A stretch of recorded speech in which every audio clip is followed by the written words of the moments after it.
Plaintiff Mindy Pullen has been friends with the defendant for 5 years, and she was there for the defendant when her daughter ran away. Mindy claims she sold the defendant a car, but after failing to make a payment on the vehicle for 4 months, Mindy was forced to repossess it. She's suing for breach of contract. Defendant Stephanie Loeb says she and Mindy met in church and were prayer partners, and she was a good support for Stephanie. Stephanie claims after she bought the car from Mindy, she ran into some financial problems. Start with you. I've known Miss Lopes for about 5 years. We were friends. We used to work together, and she was a hard worker, and I really could appreciate that. We also had a lot of things in common. Like at the time, we were single mothers, and so I could associate and be a support for her, and she was a support to me with our teenagers. We're friends as well, and her daughter, I loved her daughter, and had her over, and we hung out and things like that. And at one point, her daughter had run away, and I helped her with that as much as I could as a support. And I also prayed for her daughter a lot when that happened. So that's how we know. How'd that come out with her daughter? It turned out that they did find her, and that she had been with a boy, and she had done some drugs and things like that. She turned her life around? What's the status I'm not now? sure what's happening now. We haven't really been in contact recently. Okay, you want to give me some background? Yes, Mindy and I, as she said, have been friends for around 5 years. She'd gone through the Joplin tornado. We also were friends through church. We were actually prayer partners. I did work for her for a while, on and off. And our kids were friends, our friends. And as to the question on my daughter, she's actually doing very well. By the grace of God, she's doing good. Good. And why are you showing her today?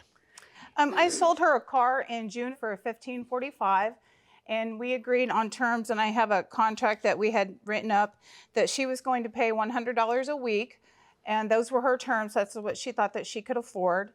And then she paid one payment in June of $100, and then she paid 2 payments in July, $100 each.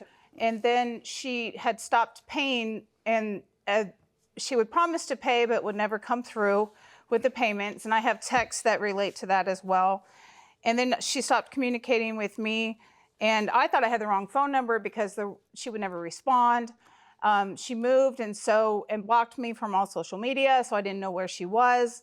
And then I had an associate who saw the vehicle and let me know where it was.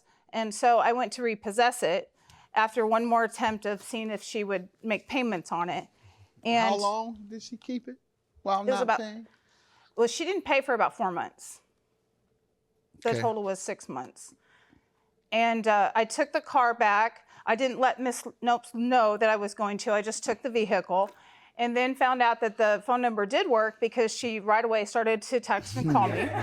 And so I was still upset. That's great. I was upset she hadn't communicated with me, so You all see each other in church? We haven't since then, Your Honor, no. Who stopped going? Miss Lopes, I guess. She may have been You there. guess. Were you there? I have been there, but I haven't seen her. There are different services, so I don't know if she's been there or not. Which service you go to? I go to the 11 o'clock service. You've never missed any over these months. I have missed a few. Probably. That may have been the time she was there. Somebody stopped going to church. Right. Church. Did you miss any during that time? Were you dodging her? So much so you couldn't even go to church? No, actually, I started going to the Nazarene. My son was hooked in with Bible drill there, and so we started going to the Nazarene. You started going to a different church? Yes, we did. Makes sense. You owe your fellow church member, then you switch churches. You owe anybody there? Not yet. Not yet. Her daughter, I loved her daughter, and had her over, and we hung out and things like that. And at one point, her daughter had run away, and I helped her with that as much as I could as a support. And I also prayed for her daughter a lot. Plaintiff Mindy Pullen was friends with the defendant, and she claims she was there for the defendant when her daughter ran away. Maybe you don't know this. You tell me about this. She's suing you about a car that she sold you and you haven't paid her for. You look like you're not quite clear why you're here. Oh, and Yes, that's what's going on. She was deep I in have prayer. I was thinking about church, actually. Say she was in prayer. Yeah.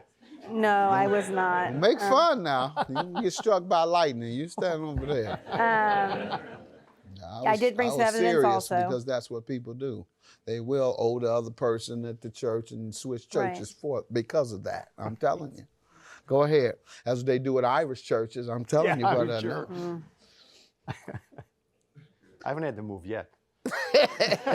Go ahead. I also have text messages for evidence. Do you owe her? Let's start there. Yes. Mindy and I talked through text messages, and we did have the original agreement. I was having financial issues, some issues with my daughter. I mean, there was quite a few things. I was under attack in a lot of different directions, and I was trying to manage them as well as I could, and it wasn't working.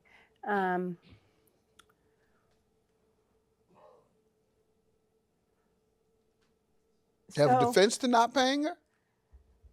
Do you owe all that she's suing? I was having a financial burden. All right. You owe her all that she's suing for, the amount? That's a yes? And who has the car? She does, Your Honor. All right. So you want your money, she keeps the car. But it was $1,545. How do you get to $1,663? I charged on the contract that we have here. I charged 27% interest. Worse on than that. the mob. Let me see this contract. You can't choose this. You can't charge that much interest, ma'am. The reason I did that, Your Honor, was I had kind of had a forethought that she may not always pay, and I did that to try to get her to, it might inspire her to pay it off early. It wasn't a large amount, and so I thought, that way. It's illegal. It's called usury, where you charge interest beyond what the law allows. And the law allows excessive interest, unfortunately, on payday loans and in some instances, credit cards. And those exceptions come because the companies hire the lobbyists that go into the legislators and the governor's offices and say, will you allow us the exception of charging 100% on a payday loan? And come up with some reason to give them, and they'll say okay, because they'll come to their fundraiser 3 months from then and shower them with fundraising checks. That's how the game is played. Many of you know that. Some of these laws are passed because, some of them, not all of them, because the politicians, they need to get reelected. And so the people come to them, the corporate guys come to them and say, hey, we need this law.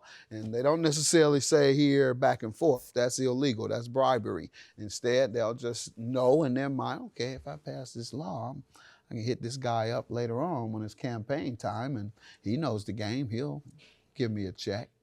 So when the campaign time comes around, you don't have to remind him. He'll just say, he'll call him, let me call him, such and such, get $5,000 out of him. He come in my office begging for that vote on that law. Say, so-and-so, how you doing, man?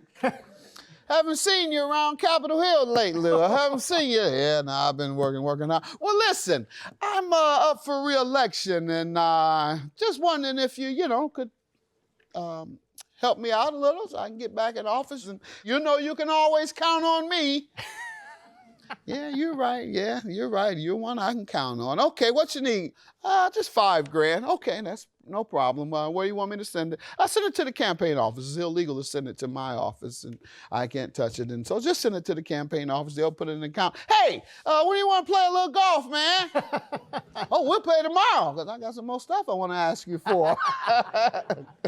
That's how the game is played, folks. And that's why we have to let our voices outweigh the corporate voices who write the checks. That's why we have to vote more than 20, 30, 40, 50%. We have to vote, all of us. And so that's how these excessive interest rates are allowed as exceptions to the law. Plaintiff Mindy Pullen was friends with the defendant, and she claims she was there for the defendant when her daughter ran away.